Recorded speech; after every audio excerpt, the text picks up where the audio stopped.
तर नुकत्याच झालेल्या विधानसभा निवडणुकीमध्ये दौंडमधून भाजपचे राहुल कुल यांनी आमदारकीची हॅट्रिक साधली, तर माणमधून जयकुमार गोरेंनी पुन्हा विजयी पताका फडकवली।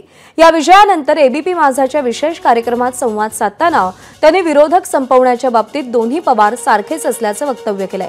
आपल्या भागात विरोधक तयार होऊ नयेत याची काळजी दोन्ही पवार घेतात असंही ते म्हणाले।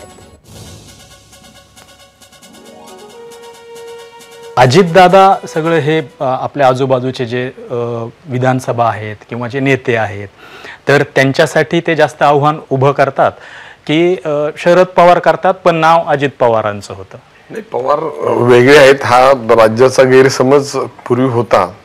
आता विभाजन होईपर्यंत ते सगळे एकत्रितच असतात ह्या विचाराचा मी आहे।